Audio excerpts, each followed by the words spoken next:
Guys, all the cars that you see in these videos are for sale on my website, www.woodsandbarclay.com.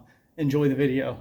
I think this is going to be the last mechanical / repair video before it goes over to Scott for detailing. So today I'm going to go ahead and remove the antenna and replace the antenna mast. Antenna mast failure is very common on these old cars, especially if you have the old original antenna mast in there. Sometimes it'll seize or the little plastic cable will break. And we're going to go ahead and pull that out, get it on the bench, and take a look. So let's go ahead and get started. All right, here we are back at the trunk, and I've already done some preliminary work. I've removed the inner fender liner. That's this guy right here. And when we get back here, we can see there's our antenna. We can also see there's all like the original Cosmoline wax down in here. Pretty cool. But all we want to do is remove that screw right there. We'll of course unplug our connections, and that antenna will slide right through. Now what we're also going to do after we fix the antenna is replace this little grommet. You see that little crack right there? These are notorious for cracking. That just happens with age. And Mercedes still sells these. I have several of them on the bench, so we're going to replace this rubber grommet. So let's go ahead, get this antenna out, and get it on the bench. All right, let me just show you why we are replacing the antenna. And just turn on the radio and put the antenna up. Let me turn my volume down here. There we go. We don't want it on AM. Let's go to FM. Let's just go to Rock 100.5. Okay. Now, the antenna is up, and you'll notice it like came up. It like barely came up there, and then I noticed, hey, wait a minute. That's not right. I can pull that with my hand. That's because the little cable has been wound up in there, the plastic cable, for so long that it got brittle and it just snapped, and so it's not connected. So we've got another mast, and let's go ahead and get started on replacing that. All right, hopefully this is a decent view. First we're going to go ahead and unscrew this one. There we go. We just have one screw right there. And oh, I'm sorry. We have two screws. There we go. All right, we take those out, and I can pull the antenna around here, and then we can drop it down, and we need to get access to our little ground strap right here. Actually, I can unscrew that one right here.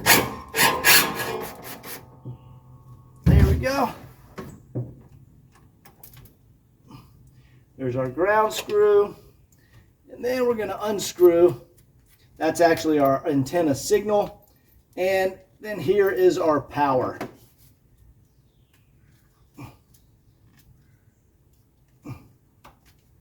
There we go.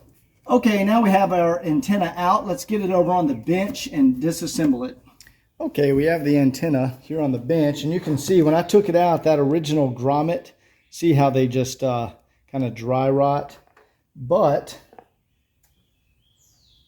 there is a replacement grommet, and these are genuine from Mercedes. Let's see, 126 827 1598. And you can see there's the Mercedes logo and the part number. These are genuine. Don't use the aftermarket. I think Euro sells these things, and they're junk, and they do not go in there and fit correctly. Buy the genuine Mercedes. So we'll take that old grommet. Now, unlike the early models where you can just unscrew the cover with 4 screws, here, these, by 85, Mercedes had started doing a little cost cutting, and you have a plastic housing. Same goes for this piece right here that deteriorated. On the early cars, it is a metal, a chrome bezel, and by 83 or 84, I think, they had went to this cheaper rubber one that deteriorates. The earlier cars have a little bit better materials. It's kind of like a trade-off. The 85 model, better shifting, better transmission shifting. They're a little quicker off the line, but the earlier cars have a little bit better quality components when it comes to like antenna casings and grommets and stuff like that. Anyway, let's go ahead and get this thing opened up. Okay, so the first thing we want to do is get this case opened up, and there's these little plastic tabs around here, and the trick is to kind of push those tabs in. It's a little tricky, but once you get the first one or two started, they will come out pretty easy. And as we twist, we want to slightly pry up on it. There we go. That one came out. All right, we'll twist a little and then pry. There we go.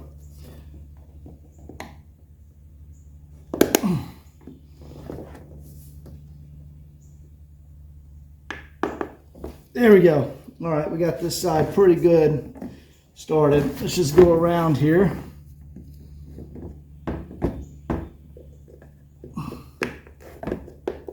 All right, there we go. Now it's going to be pretty easy because most of them are started.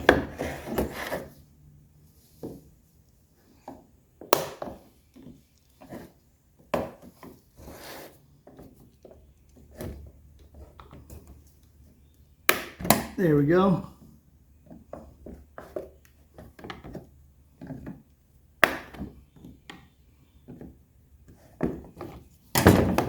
All right, got one more back here.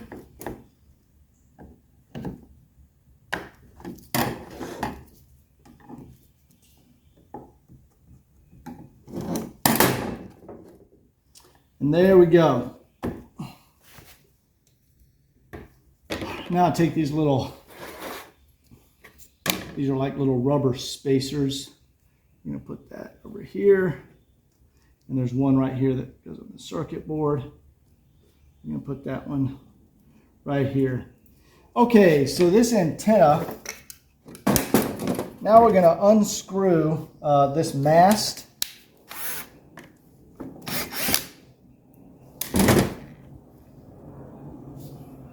And I bet you this antenna is broken. There we go. There's our problem. See how the antenna broke? So we're going to get a replacement antenna and get it down here. But first, we need to get the old antenna out of here.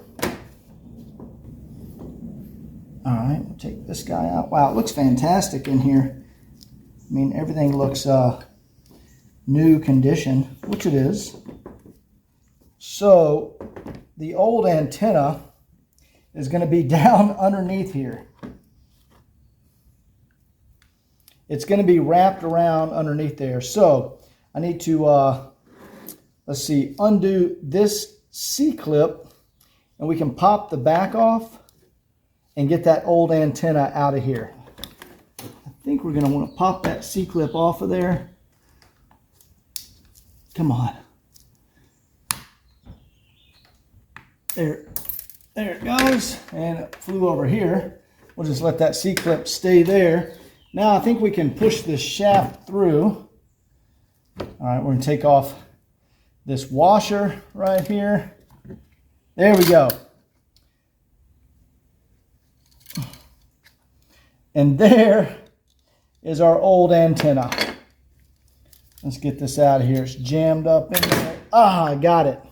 There we go. That's where the antenna mast broke. So now we're just going to reassemble this. And guys, the lubrication, I can see it is fine in here. This is super clean, perfectly healthy. We don't need to do any cleaning or modifications in here. Let me get this one little grommet that fell down in here. There we go. All right, we have a grommet that goes there. And sorry if you guys can't see this. These are little grommets that space everything out. Put that one there. And then we're going to set this back down on our grommets. All right, here's our new antenna. Here's the piece, the little tooth plastic coil. That's what broke.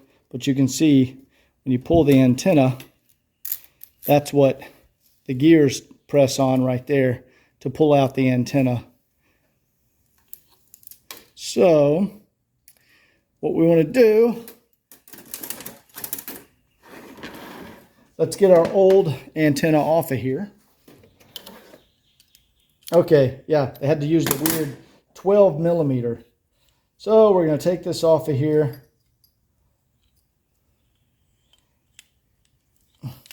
There we go. We'll set that aside.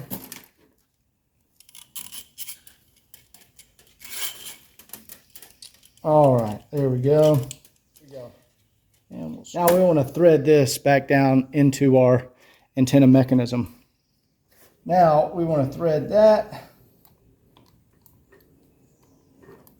down in there, and you got to get it to go right in the hole down there at the very end. That's the tricky part. All right, now we got to get power applied to here so we can pull our antenna down into the assembly. All right, for these model antennas, rather than trying to figure out which pins I plug into and how I jumper the pins to get it to operate, in order to run this back in here, I just like to pull out the little circuit board and then unplug the two power cables for the motor. And if we look here, how I pulled it out like this, red is on this side, green is on this side. Just want to remember how to plug them back in there. And then we'll just pull that guy off of here. We'll just set the circuit board aside. Now I can apply power here and get it to retract.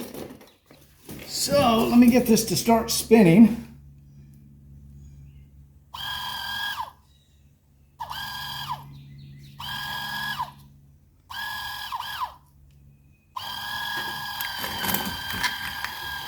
There we go.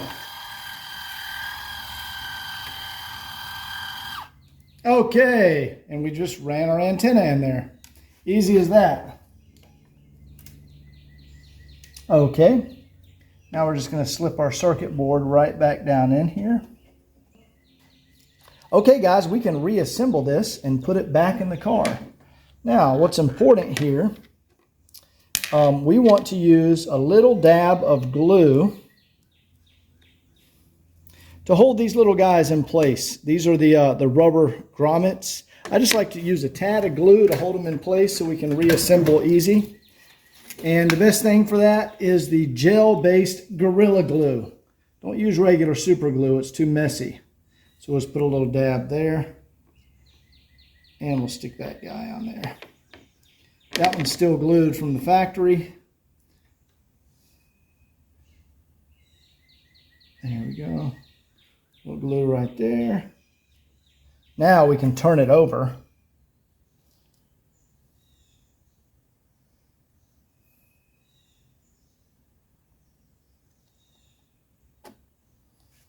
All right, let me just make sure I got them all in the right place.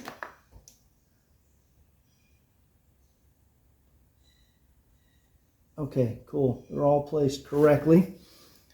And then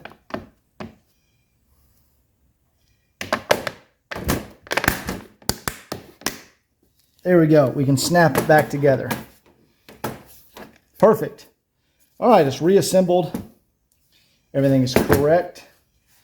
Now we want to put our little retaining screw back in here. And we will get this back in the car.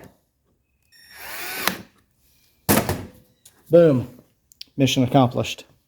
Okay, here's our little grommet. Now, before we try to slip it in there, we're going to just coat it with some silicone. There we go. That'll make it slip in easier. Okay, now after doing this many times, I've figured out the easiest way to get this in is not to push it in from the top, but you grab it from the bottom with a little pair of pliers. Okay, there we go. And you pull from the bottom. There we go.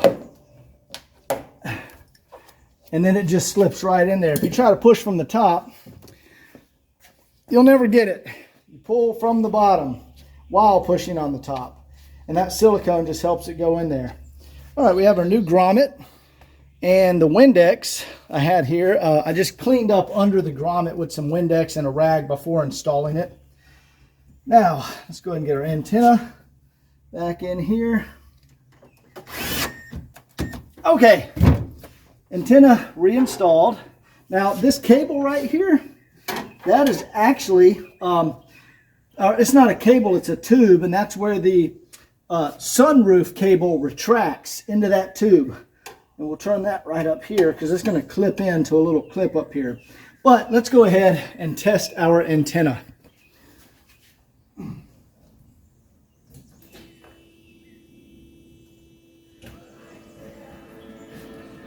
Nice, look at that. Perfect. All right, let me turn off the radio. Excellent. We have a perfect working antenna. Now I'm going to tighten down our little retaining nut up here, and then we're done.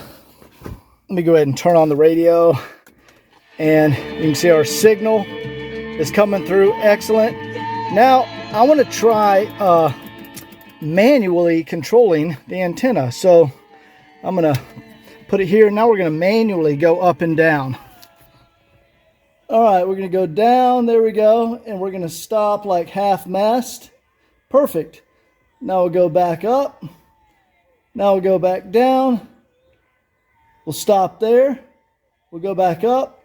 And the manual control works perfect. So let's go ahead and shut off the radio. Mission accomplished on the antenna. All right, we have our beautiful new grommet installed. And now let's just go ahead and snug up our antenna mast. Don't need to go crazy tight. There we go. Okay, we have the inner fender liner reinstalled, and what's important, remember that tube that the sunroof retracts into? There we go. See how I've routed it up here and put it back in its original clip? That's how you want to install it. You want to make sure it's not tucked behind here. You want to pull it out in front and put it back in the clip. Okay, here we are back in the car, and if you've noticed from the last couple of videos, our clock has been there at 8:15 the entire time. That's a very common problem on 123s, and what it is, behind your clock back there, there are two capacitors soldered onto the clock circuit board, and those allow the clock to tick and keep time. And with age, those capacitors drift out of value, and the clock will no longer work. So we're going to go ahead and remove this gauge cluster.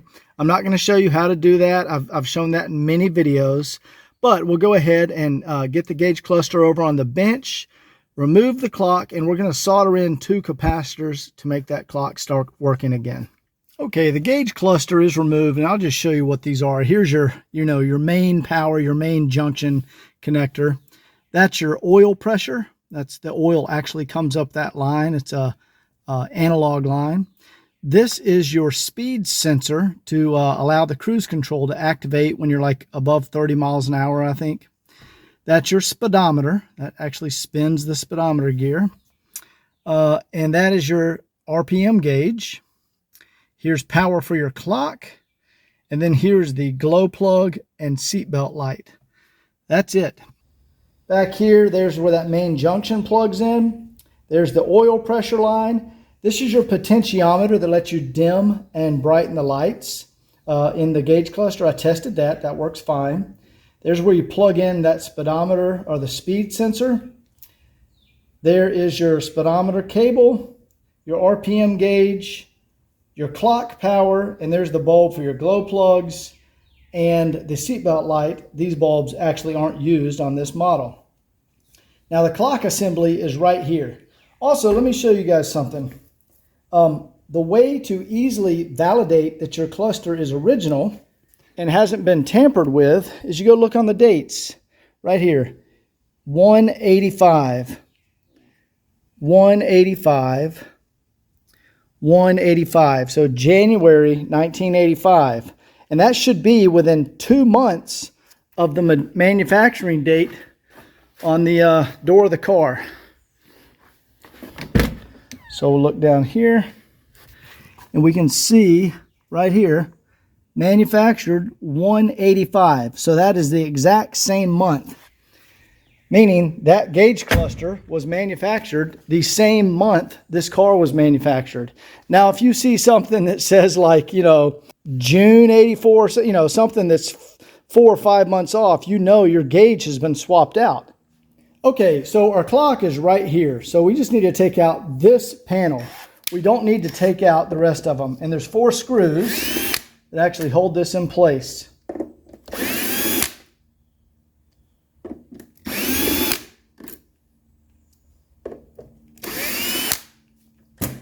Okay, so I'm going to go ahead, take this out, and just want to be very, very delicate, very gentle. All right, now let's go ahead and set our cluster out of the way here. And here is our clock. So the first thing we want to do, we're going to take off our clock hands. And I do that with, these are like microchip pullers that you can get at computer repair kits. And we're just going to grab right there and pull it straight off. We'll set that over there. And then our bottom one right there. We'll set this aside. You don't want to touch this with your fingers because the grease on your fingers will get all over the gauge cluster and leave fingerprints. Okay, next thing we want to do is I'm going to remove these 2 screws. One here that holds the faceplate in. Big screws here. Set that over there. Now, first we need to get the clock out, we need to undo some screws on the back. And our clock is held in, by these 3 screws right here. All right, let's get that one out. And these are just sheet metal screws that go into plastic studs. And now we need to break loose the solder on the ground. So that is right there. All right, and I have my soldering gun off here to the side. But what you want to do is basically touch it to the little solder point on the ground. Maybe you guys can see better. There it is right there. And then push on the power blade right here. And it will push right through there. There it goes. All right, good. We just pushed that through there. Yep, we're gonna have to undo our RPM device back here so we can lift it up just a little bit. So that's these 3 screws here. All right, there we go. Let me move these screws out of the way. And I'll set this back down. Now, what we've gained by loosening the tachometer, we can lift this up right like this, just a little, and you can pull out your clock.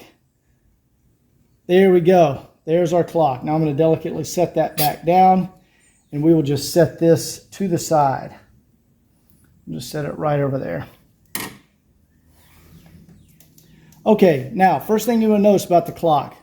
Underneath it, it has this little pad, right? This little foam pad, you want to peel that off. And I like to set it down exactly how it came out, just back in the cluster or in the gauge pod. That way I know how to put it back together. And here we go, guys. This is why the clocks fail. These 2 capacitors, they drift out of value. Now I have some replacements right here. 100 microfarad at 50 volts. And the voltage is not important. Get it to focus. 100 microfarads. That's the important value. You can do 25 volts if you need to. That's fine. All right, so what we want to do is get those loose. We want to unsolder them and solder in our new capacitors. Okay, I just tinned the tip of my soldering iron. I'm going to grab this one right here, and we're just going to melt that solder. There's 1. There's 2.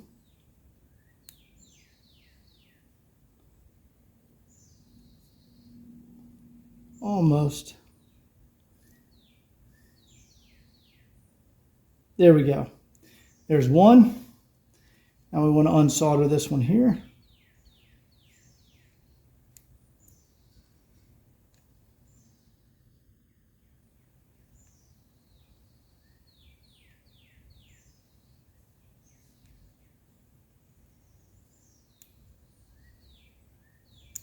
There we go. There's 2. Now what's important, on the back of here, you see right there, there's a negative and a negative. You want to make sure you put your negative leg of your capacitor back through the negative side. Now let me open the capacitors here and show you what that looks like.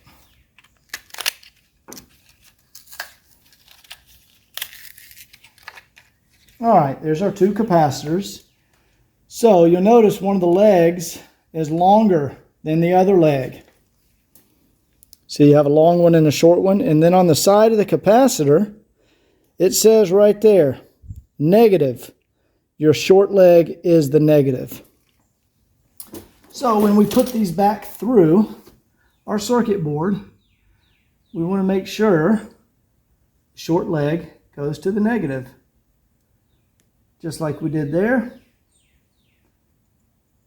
All right. Beautiful. And let's put in the other one here. Short leg is over there.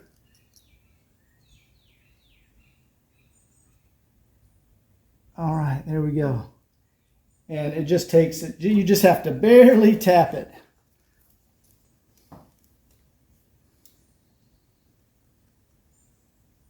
That's it. That's soldered in there.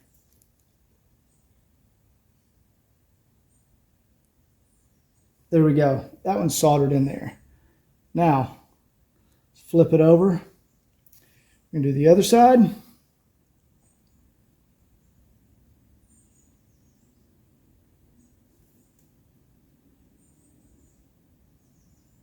There we go.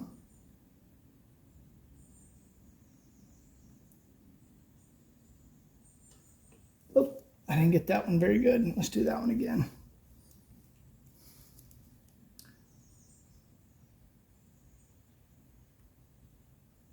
There we go.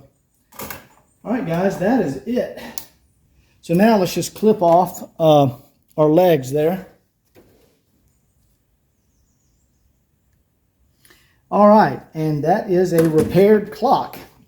And you can see we have our new, fresh, modern capacitors, which will allow it to tick properly. So now it's time for reassembly. Okay, got all the screws back in, got the ground done. Now, guys, this is the important part. You want to put your clock hands on at exactly 12 o'clock. Otherwise, they will not be synchronized with each other, and the clock will not tell the correct time. So we're going to put that one there at 12 o'clock, and we're just going to push it back down on there. Let's move it just a little bit. Okay, there you go. That one's 12 o'clock. And this one is just to press on. Let's get it lined up at 12 o'clock. There we go. So they're both exactly at 12 o'clock. Now, we want to make sure our gear still engages correctly to spin the hands. All right, good. That still works correct. So we can set our time. All right, guys, that is a restored clock. Let's go ahead and put it back in the car. But you can see it's reinstalled, and our clock says 12 o'clock. All right, guys, I'm zoomed in, and I'm going to let it sit here and record for a couple of minutes, and then I'll put it in fast motion, and you can watch the hands turn.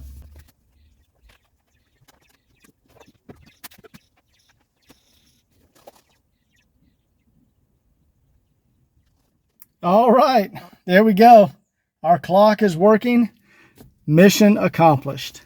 Okay, so that is it in the repair slash refurbish series on this 10,000 mile 300D. I've gone through everything, and any kind of issue I found, I fixed it. So next we'll do the test drive, and then we're going to go over to Scott's for professional detailing, and then there'll be the walk around video. Hope you enjoyed it. We'll see you next time.